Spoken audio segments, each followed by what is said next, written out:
Bat music.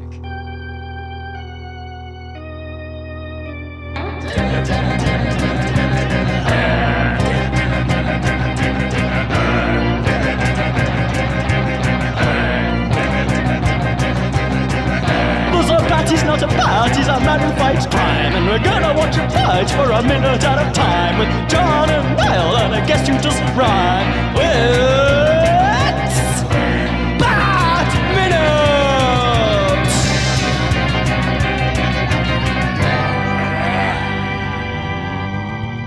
Greetings, citizens of Gotham, and welcome once again to Bat Minute Returns, the show that has left me in a difficult position because there's no way I can do a really good outro like Niall did last time.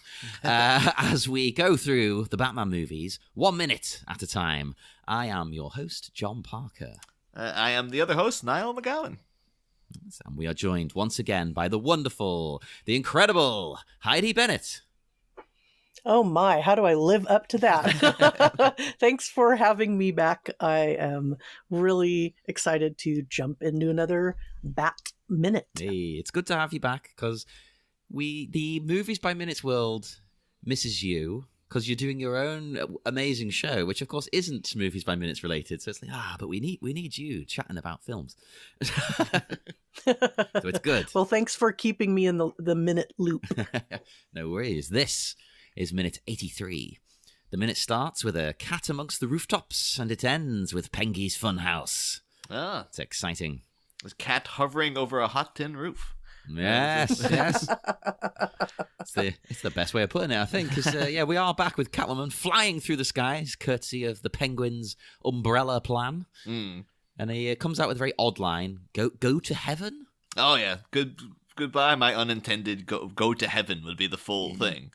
Is he suggesting that she's just going to keep going up, up, up?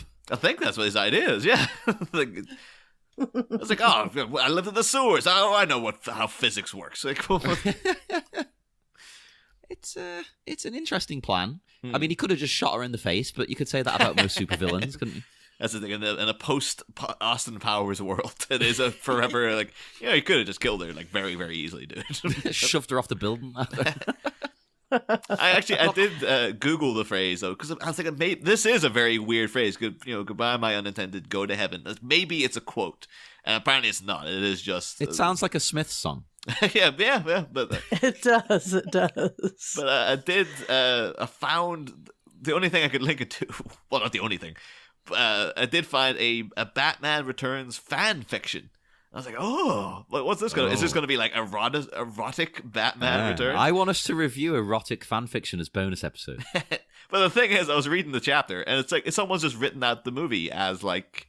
It's almost like a novelization, but on a fanfic site. And it's just like, yes, the Penguin said this, and Catwoman thought, this asshole, and stuff like that. But there is a novelization. Yeah, the whole thing seemed like if that's how you get your kicks, by all means, go ahead and do it. But it's like, this seems a bit of a fruitless endeavor. Just leave it to, is there going to be any sex in this? Like, you were looking for it. I came on here for the sex. You forgot now. They'd taken all that off Tumblr. I know this is one of the fan fiction, like one of the sites dedicated just for that. So I know them, sadly. But the thing, that's what I thought all fan fiction was just erotic. Just you just get two characters together you like and you make them bone. That's the whole purpose of it. That's a certain type of fan fiction. Yes. As Catwoman's flying away, though, I have to note the stunt penguin looks pretty bad. Like, they just got some really skinny guy down there it doesn't look like he's got the full padding. It looks like he's just been thrust into. Oh, you're right. Yeah. Oh my gosh. And there's no he need looks like, for that. You know what he looks like right here as I've paused it for the first time to look at your stunt penguin here, is he looks like one of the three ghosts that follow you home from Disneyland, the haunted mansion. I can see this. Yeah, I mean, I've never been there, but I've seen it. Wait, what? Yeah, it's sort of an iconic trio, and I know at least one of them has a top hat, but this whole look, yeah, oh my gosh, he looks so different. And would he be a stunt or a replace? Like, would he? Is he a stunt person or just a replacement for the scene because Danny DeVito wasn't there that day or something? Because, I mean, why does he even need to be there? Yeah, I guess it would be probably like a stand-in, I guess. But Yeah, I only noticed it at the last second, so I didn't get any information on it. I apologize. I failed you. Because I literally noticed it just before we started. Yeah, no, like, I'm so glad you brought it up because I never noticed that. That is awesome. I think I'm baffled. So there's, because I've never been to Disneyland. They have 3 ghosts follow you home from the Haunted Mansion? Are you sure you were just followed by 3 creeps and you're like, oh, it must be still part of the whole thing? It's a wonderful part of the very end of your visit where you're in your doom buggy and you're exiting the whole ride, and they have this cool effect where when you look in a mirror, you pass by a long mirror, and in the mirror there are 3 ghostly figures that look like they're in I think you end up with one of them in your doom buggy with you, depending. So each time it might be a different one of the 3. Ah, I was just worried that, like, you just had the mentality that you were walking home and you saw like some creepy guy in an alleyway smoking a cigarette, looking at you, and you were just like, must be still part of the ride. It's like, Heidi, that ride was 2 weeks ago. You're having hallucinations. You're like, oh no, this must just be part of it still. It's fine. It's like it's the ride, but it's like the David Fincher the game, where it's like you can't tell if this is this the ride or is it not the ride. The ride never ends. This might be the makings of a horror movie right here. Like, let's table this for later on. We're gonna have a writers' room meeting about the ride, the prospective horror movie we got going. There you go. That's the name right there. Just the ride. But no, this guy to me looked a bit like, this would be a deep pull, but I thought he looked like Radu from the Subspecies movies. Bloody hell! What? I was like, oh, just looks like Radu. If people want to Google that, you can. But there's deep pulls and then there's that, Niall. Come on.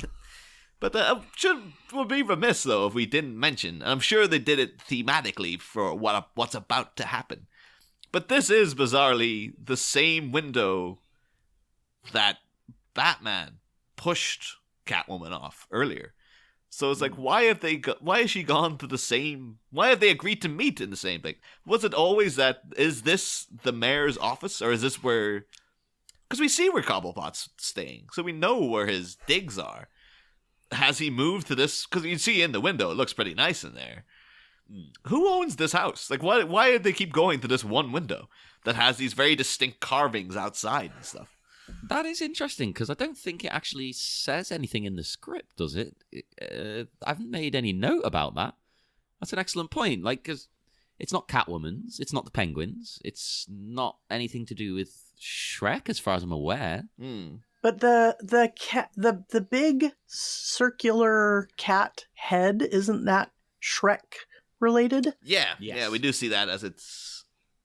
I guess, could this be Shrek's apartment or something? That, like, he lived it? Because then that was the first time we saw this window was when after she blew up the department store. So, unless Shrek lives very close by, and then, yeah, and then that would explain again why the cat head is so close by. Maybe, could this be Shrek's house? And the Penguin's hanging out in there, just as like, yeah, well, Shrek's involved in this plan too. And then for whatever reason, Selina's like, yeah, fine, I'll meet you outside the same window that I fell off earlier in this very movie. And yeah, it seems like a very, I guess, I know, not to spoil what happens in this very minute.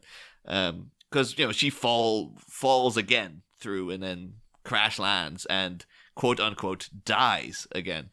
It could be, though, they're just trying to make a parallel of like, yeah, well, it happened with Batman. It's happened with the Penguin. It's adding into Catwoman's mentality of like, just all these people are the same. They're all out to get me. So she, at the end when she does say to Shrek, like, you killed me, the Penguin killed me, Batman killed me. It's trying to show that, like, yeah, there is parallels in the way that she was murdered, quote unquote. And that's the thing, because I think, which is a big topic on this show, I believe she died when Shrek pushed her out the window. You don't. Mm-hmm. I never once thought she died here, though. That's the thing, yeah. It's only when she brings up at the end, the Penguin killed me, Batman killed me. You're like, wait, what? Like, did she die again? What the hell's that about? Like, it doesn't make any sense. So again, it's just like, well, she didn't have all the cats around to revive her. So it is now she's become Catwoman. Oh, she doesn't need them anymore. You can kill her again. If we see at the end of the movie, she dies several more times, and she keeps going because she's a cat woman and she has 9 lives and stuff. Rewatching this, thinking about that, when she does crash through this, what do you call this, atrium? Yeah, I suppose it's like an where atrium all or the a greenhouse roses, or something. Is that she does emerge looking different, and so she does sort of have a rebirthed look to her, like she's reawakening and then having this like tribal scream. So it could be just that she revives, because later on we see her die several times, like you mentioned, right? And they're all kind of fast, like.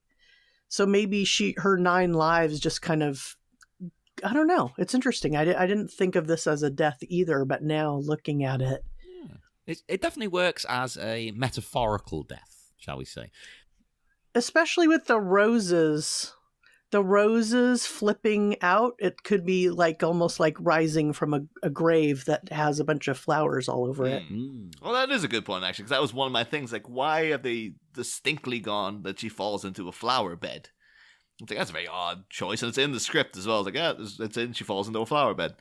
And I was like, is it supposed to be some kind of weird progression of her deaths in that she originally fell into snow and then into sand and now into flowers? This is the growth of her character, and that, like, she started off in a frozen, sort of barren state. Then there was sand or soil that she was on, and now the flowers have blossomed, and she's become Catwoman. And so, was that what they were going for? But what you're saying now about, like, oh, it kind of looks like she's coming out of a coffin or something, that actually makes much more sense to me. Well, we should ask as well, Heidi, because it seems to be like the recurring question we have this year is, like, do you believe that Catwoman died the first time, or are you much more in the no, she was just really injured, and like she spiritually she died, but she didn't physically die and come back to life? That's a good question. I mean, I'm not familiar with the comic book version of her. I'm familiar with the 60s version of the different wonderful actresses that played her, in these wonderful, playful, crazy, sexy, wild ways. So I don't know the lore of Catwoman at all, but looking at this, I didn't specifically ask myself, did she die or not? But she did seem to have transformed from one thing to another, from a human person to something else entirely. So, yeah, I mean, does Spider-Man die when he's bit by a spider? No, he's transformed into Spider-Man. Does the Penguin die when he goes? I mean, because he's very gray and ghostly looking in a way. But she falls a long way. Yeah, I don't know. So I guess it's inconclusive, but she says she has 9 lives. So to me, yeah, I guess that could be a death and then reemerging as a new creature. But that's the thing. I do love this shot of Catwoman, because this is very just flat out surreal, pretty much, of Catwoman suspended from a helicopter umbrella flying over the sort of German expressionistic cityscape of Gotham. It's really, really cool. Oh, you get a great look at the city here. This is one of the best views. I think this is actually reused. This is the shot it's the same painted backdrop they would have used for the Gotham City 33 years later thing at the very, very beginning. But that's a problem, I think. But that makes sense, though, doesn't it? Yeah, yeah. Reuse it. It's the same city. but oh yeah, it just looks awesome. Although, if you're in that situation as Catwoman, what would your mentality be? Would you be like, I need to get this thing off me? Or would you be trying to, like, steer it? Because you're like, well, if I get out of this, I'm just going to fall and die. But she's a cat. She lands on her feet. She actually doesn't land on her feet. Well, and I was thinking it was choking her, too. So you'd want to get it off your neck at the very least. Yeah. No, that's fair enough. That's fair enough. I wouldn't like, though, if they did make a point of, like, she fell through the greenhouse and did land on her feet and it was like, hey, what I tell you, I'm Catwoman, baby.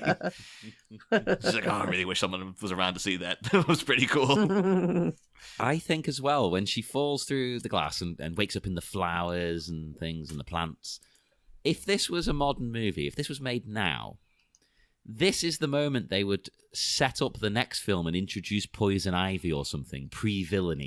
She'd be working here late at night, like, oh!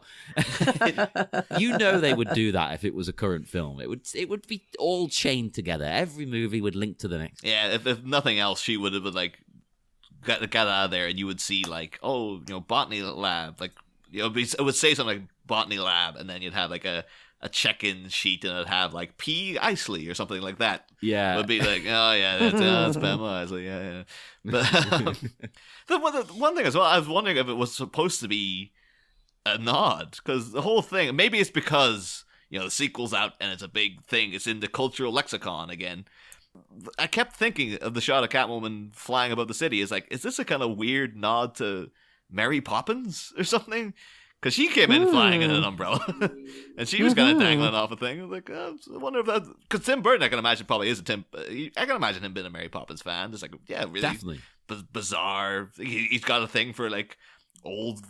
Not Victorian era, but old school English sort of stuff. And, just bafflingly insane, bizarre things happening. Well, and there's the penguins in that, too. Oh, yeah, that is true. So I did wonder, like, I wonder if he's having a little, like, it's kind of evocative of Mary Poppins in a bizarre way. Mm-hmm. But just at the end of the movie, then Catwoman has a very I guess she does have a very unsatisfying leaving of Batman. Because that was always my beef with Mary Poppins. Like, she never says goodbye to those kids. She's just like, the last those kids see of her in that first movie is her being like, oh, come on, gotta move on. And then they go off to fly the kite with the dad, and she's like, well, I'm out of here. I was like, what? Come on.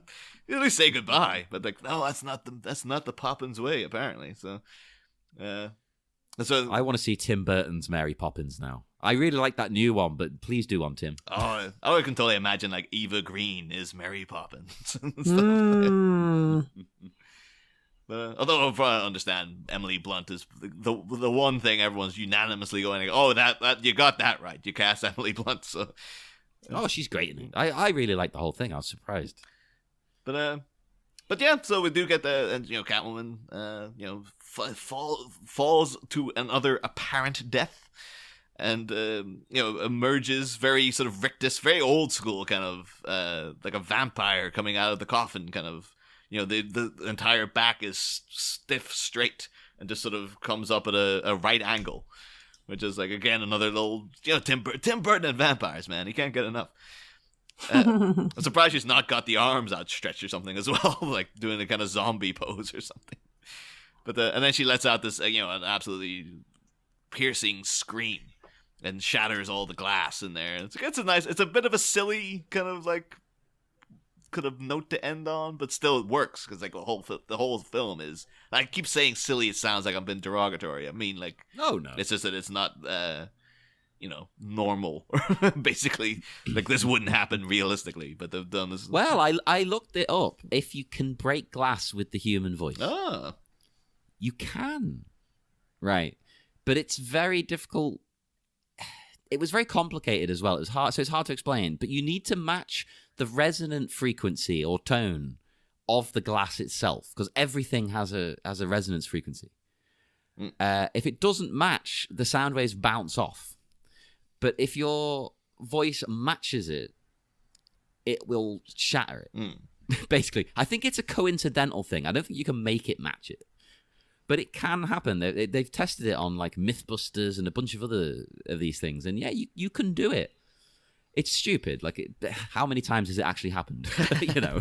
It's fine. It technically can happen. But something though, if this was the last you saw of Catwoman, and then the next time you see her, it's like Selena Kyle has become this like opera singing sensation. Where it's like, I found out I can shatter an entire greenhouse with my voice. So of course I'm going to make the best of that, just coming out. That'd be amazing. But I want her to be impaled with the glass still. She can't get it out of her face. It's stuck in her face, in her skin. But anyway, we do then cut to one of my favorite shots of the whole movie. I think this is really, really cool. The Batman, gliding down to the streets of Gotham and then doing this really, really cool, like just lands, rolls, back up, striding to the car. Just, yeah, he's that good. This little weird glider thing he has in his cape has dismantled itself in some way. And now he's just back to business. Back to bat business. I love that. That's one of my favorite shots of Batman in the whole movie. Just Yeah, the way he me swoops too. down and rolls into action. And it's weird as well, because, for one thing, you can see the cut where they obviously had to, because we can't, you can tell. You can't actually do this. So we have to have him literally land with the glider on him, cut to a slightly different shot where, he's rolled down, and now he's up with just a normal cape on. I still do prefer this little glider device to the Nolan cape, because with the Chris Nolan movies, Batman has this glider, but it's like memory fabric that he pulses like an electric current through, and so the fabric goes stiff. And it's like, that's cool. That works in like the Arkham games and stuff, because that's why you get to fly around. But, yeah, I like that. But for some reason, I kind of like this more though. There's like, it seems like there's a whole sort of interconnected actual stiff bits of metal and stuff in there, but he's just got it designed in such a way that as soon as he needs it to go back, it'll just sort of all slot back into place by itself, and then it's back to being normal Batman again. Just like it's not believable by any stretch of the imagination, but it's pretty cool. But I also should note as well, in the original Waters draft, very different. But no, because he pictures him pretty much kind of crashing is the thing. He just Batman kind of almost making him like a bit of a tit of himself, really. It says Batman continues to swoosh ever downward. He edges out before the crowd, parallel to the ever this is going to hurt closer ground. Batman Braniffs. Don't know, never even seen the word Braniffs before, but apparently it's a thing. Braniffs into an alley, down for a skidding quasi-crash, leaving him barely conscious. The black balsa batwings crunch to pieces in the tumble. The thing is, like, I kind of get it, because they're trying to up the tension and stuff, and I do like when Batman's a bit more fallible. And it's like, because nowadays in the comics particularly, he's just like, he's more than a man these days. It's like, literally can almost do no wrong and stuff. Very, always cool, always has a situation in hand. But I prefer where it's like, no, you need him for the purposes of it being a compelling story. He has to mess up every once in a while and can't always be the coolest guy in the room and stuff. So I get them wanting to have him crash and stuff here. But this shot is too cool of him just like landing, rolling up, striding to the car. It's like, no, keep that. I want that there, because that is peak Batman to me. It's like, yeah, that's how cool he can be. It's also a real thing that the from doing the show, I've noticed that they have a real fixation on in the original drafts of the screenplays. Is like they always want Batman to be more beat up than he gets in the final movie. So remember that Sam Hamm draft and stuff. Remember for the first movie, he was like friggin'. The Joker was knocking the crap out of him at the end. He was barely conscious. He could barely do anything to fight the Joker at the end. Brutalized. Because he crashed the Batwing. Like, he was absolutely knackered after that. Completely, exhausted, and just looked he had the vibe that he wasn't going to make it and stuff. Whereas in the actual movie, they kind of do, you can see that he's beaten up and, he looks sort of worse for wear, but he's still going because they kind of captured this almost like Michael Keaton being like, always almost like a psychopath. He can't stop this guy.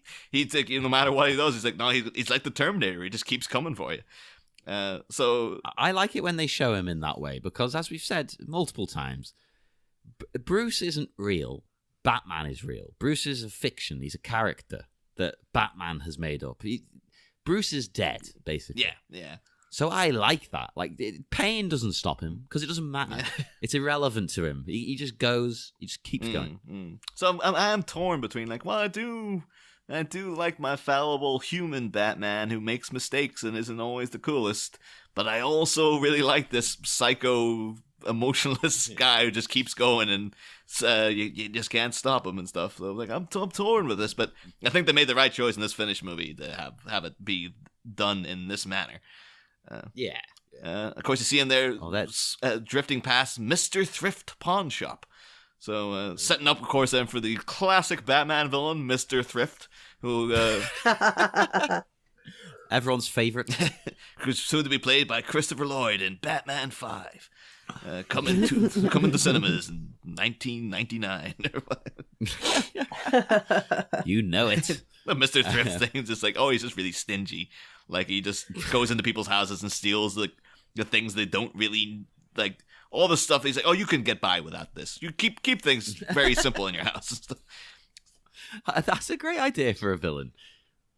It's like, no, he just comes in and like replaces people's like TVs with like much cheaper TVs and stuff. It's like, no, you shouldn't be splashing out and all that. It's a black and white CRT thing. The thing is, and he's like, people are like, but it was a Christmas present. He's like, oh no, I'm torn now. So if it's a present, I guess you didn't spend any money on yourself. It's technically thrifty. This will be like at the end of Batman Forever, when like he throws all the coins at Two-Face while he's flipping, so he can't make up his mind without the coin. That'll be the way Batman destroys Mr. Thrift. It's been like, but what if someone got you this thing as a present? And what if it's tax deductible? And he's just like, oh my God, no, man. You bested me again, Dark Knight. Well, the Dark Knight is about to get bested because he walks over to the Batmobile and he's got no idea what the Penguin's men have been doing to it. They've been doing something. We're not entirely sure, as first-time viewers, let's pretend. We're not entirely sure what they've done, but they've done something, haven't they? But then we cut to Oswald, as I'll call him, greeting his supporters as he heads into his I'm assuming his campaign vehicle. It looks like I'd call it a caravan, but an RV, I think Americans call it. Right. An RV, Well, this is very similar to what the Scooby Gang goes up to the cabin in the woods. They're in a Rambler, and this one is a Brave, but this is a Winnebago. So yeah, it's another thing that,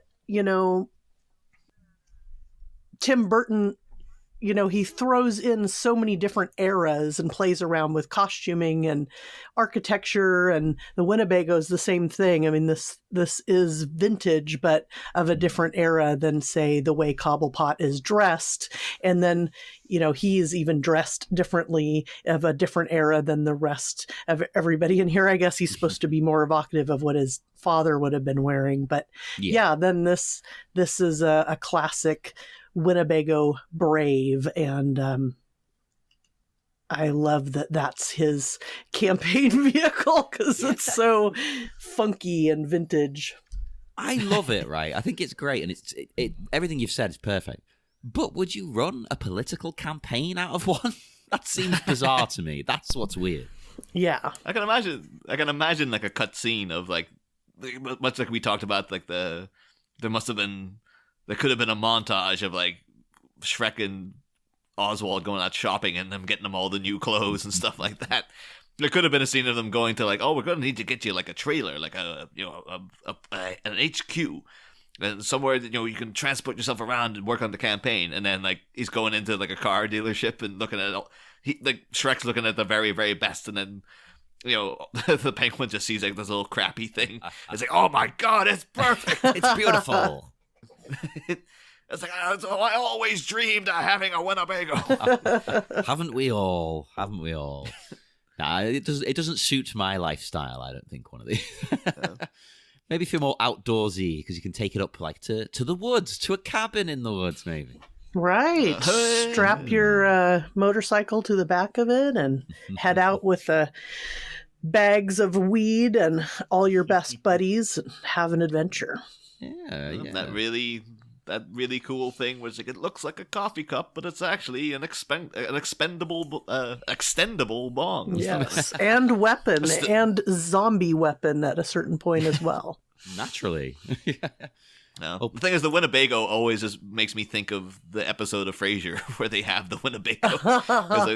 Class. I think it was like the Millennium New Year special they did, where like they went out on this trip, and of course, because it's Frasier, random misunderstandings happen and stuff. But yeah, because they have the personalized plates are the Road Warrior, which is supposed to be Road Warrior, but it's just like RDWRRR or something.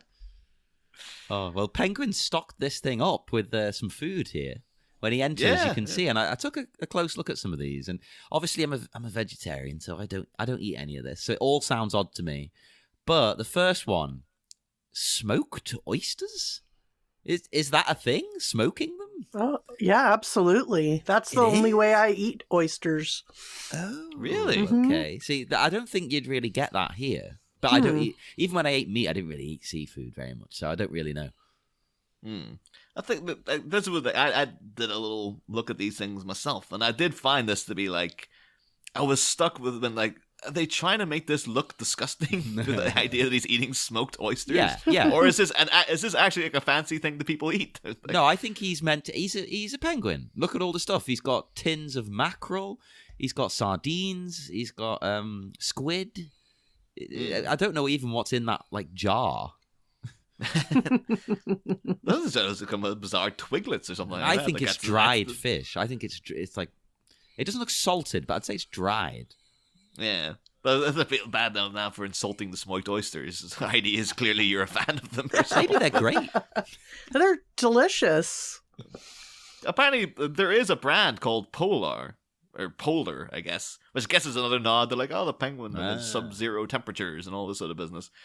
But have you tried this particular brand of smoked oyster, Heidi? I don't know specifically. Like a lot of times if you go to a restaurant here anyways, it's definitely on the menu, for a seafood restaurant. But yeah, Polar is definitely a known brand, I would say, for polar, like a polar bear, smoked oysters.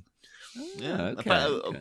Looked into it as well. Apparently, Wellpack, which has the, I guess it's at the front there. I think it's calamari that's in that can. No, it's squid. Yeah, it's just I think it's written in. Well, I mean, it looks kind of French to me, but if it's California, I'd suggest it's maybe Spanish. I don't know. Well, calamari. I mean, do you mean? Oh yeah, calamari. Because it says calmar, which is calmar, right? I think French. That's calamari. Yeah. It looks like there's a vague kind of like squid thing on the actual label as well. And it says California on it, but California? I don't know how you pronounce that. So it's like old. It's a really, really old can. It's like, back in California, we used that. In old California. The thing is, though, the fact here you've got very bizarre product placement because these are both brand names that people would know. I wanted to have to go to them like, yeah, we're going to like these seafood or like tinned fish and oysters people. See if you want to be in Batman Returns, the villain eats loads of fish. I guess it was a deal worth millions. That could have been. They could have avoided all that strife with McDonald's had they just lent into the Polar product placement. I'm like, yeah, we're doing all. You could have got like Batman Returns smoked oysters and stuff like that, like, with little action figures in the bar. It's like the oysters have been crafted to look like the bat symbol and stuff like that. Well, I posted in the group in the summer of 2018 that in the shops here you could get beef burgers in the shape of the Batman logo.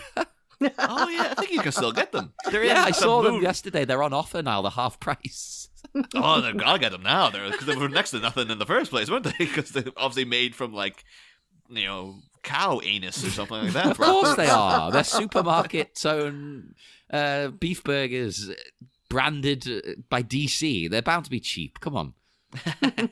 And on the walls here, I say walls, on the curtains, Oswald seems to have, he's got some badges that say, Oswald means order, which sounded very fascist to me. Mm-hmm. Oh, yeah, absolutely. 100%. Not only the statement, not only the font, but the fact that it reminded me of Oswald Mosley, the politician from the British Union of Fascists in the 20s and 30s. Oh. Yeah, he was the big British fascist of the day. him and his black shirts got trounced in the Battle of Cable Street, as it became known, where they were battered by everyone. He was really bad news, him. I won't give a whole history lesson, but look him up, Oswald Mosley. So I think it's a deliberate choice of visual. So we also get the Penguin run over here to this little mini Batmobile he has in, which again, this is another very, very cartoony, very comic booky sort of element. They're like, oh, no, because he's taken over the Batmobile, but he has a little mini Batmobile that he himself can drive. Yeah. But it does have a thing beside it, though. It says Bat-O-Ride, 50 cent.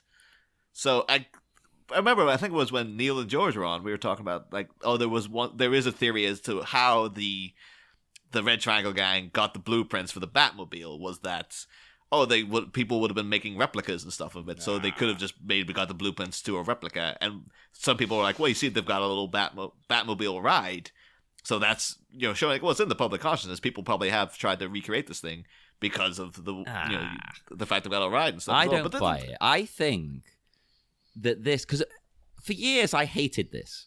Like, I love the concept of him controlling the Batmobile. I just thought that this was a bit too silly.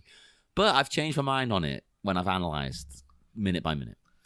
Because we've brought this up in the past. In previous versions of the script, there's a heavy emphasis on there being a lot of Batman merch everywhere. And people looking up to Batman. And, there's whole bits, they're selling stuff about him in the shops and things like that. So I think this is a kid's ride that he's stolen. Oh, They've yeah, made absolutely. It's looking up to Batman. It's not actually meant to work like a Batmobile. It's just a toy, like, for kids to go on, because Batman's a big deal now. Oh, isn't he cool? All the kids like him. Yeah, so I think absolutely. he's stolen it, and he's put the controls in it as a gag. Kind of. I wonder if this is any way tied in, because we know that the Duckmobile came from Arctic World. I wonder if, like, it would have been, maybe it was from the same place. That was another ride you had. It was like, yeah, it was little Batmobiles and stuff they have around there. Yeah. So Penguin, maybe he's had this for like a while. Like, oh yeah, whenever the duck's broken, I plop the Bat-O-Ride into the water and just get out an oar and go around the sewers that way. It's possible. That would have been a great scene. He's got a prior knowledge and history with Batman in a way. Yeah, it definitely goes on theme with the kind of carnival freaks and zoo stuff that's all part of his aesthetic. Yeah. Although I will say, when I was a kid, I liked these, right? But why? Because these kind of rides, they're not fun. Like, they don't do anything. They just move back and forwards. Well, when you're a little kid, that's pretty fun. You know? Simple. It came from a simpler time when you didn't give your little kid what do you call it? Like an iPad to play with or something. Yeah, true. And that is something that happens. I don't really have any interactions with children, but my partner, Lol, guest of the show, she is involved with teaching children and stuff. And all of them for Christmas will get like an iPad and an iPhone, and they're like 6. It's insane to me that, like, I love gadgets, I love technology. As a kid, I grew up with games consoles and things, but an iPad's like, that seems a step too far. I don't know. Well, I'll tell you, I can attest that kids still do like this, though. Very, very small kids. Because when I went to the cinema the other week to see Into the Spider-Verse, which is excellent. Never should go out and see it if you can. There's a little Postman Pat ride this. And my nephew is like 3. He bolted over to it. He was really excited at the idea of getting to sit in this little van while it just rocks back and forth and stuff. It does have its fans and stuff. I was going to say is that when you're little like that too, there's so many things you can't do. It feels like a certain amount of independence that you're writing this on your own. Oh, yeah, because your parent doesn't go even sit in it with you. Yeah. Right. That might be what it is. Like they might be watching you, but they're watching you have fun. So you have the power. Right. You're in the driver's seat. Yes. So you just leave the rides alone, old man Parker. You don't get it, man. You're not hip with the kids. I was never hip with the kids when I was one. So. I will say I absolutely love when the Penguin sits down.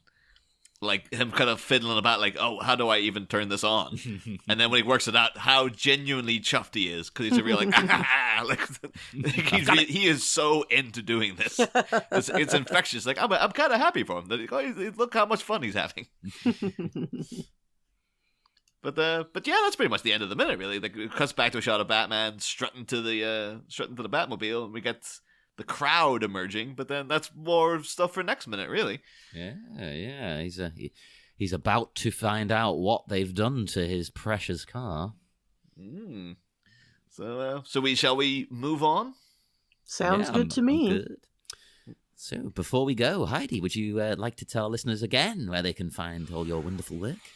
Sure. So right now, my podcast is Vibrant Visionaries, and as a coach for multi-creatives, I work with a lot of people who have a lot of different creative projects, and I thought it would be fun to talk with not just people who do that around here in California in the East Bay, but also people out in the world creating a lot of different interesting projects. So if you want to hear me talk with multi-creatives, Vibrant Visionaries is what I call them, and that's at vibrantvisionaries.com.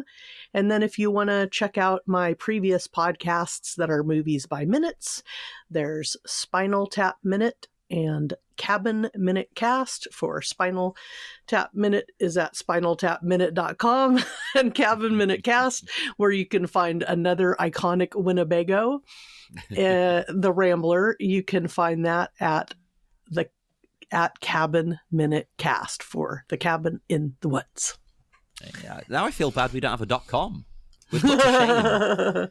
We need one now. Get it registered quick. But if you do want to find us, listeners, I'm sure you probably have already. We're on Facebook, Twitter, Instagram.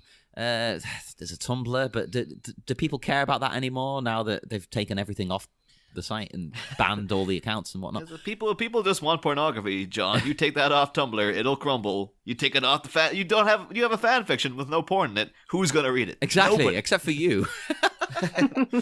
I'm only reading it to see where the porn is. So if you're listening, people, well, you are listening. You're listening to me speak. Send Niall your Batman pornographic fan fiction. He's really desperate for it. So find it, send it to him. He loves a bit of it, and we will review it on the show. I mean, if it's good, we will read it on air. Like, if you find it. A dramatic reading of your fiction. And we will see you on Friday for more fun and games with the Penguin and the Batman on Bat Minute Returns. Next time, the Dark Knight detective descends through his automobile's hatch to escape a mob-like citizen batch. However, there's a catch. While the Caped Crusader has reconvened with his conveyance, Gotham's latest devil has prepared a new pale moonlight dance. As the Batman turns mannequin, who will survive and what will be left of them? Find out Friday. Same Bat Pod, different Bat Minute.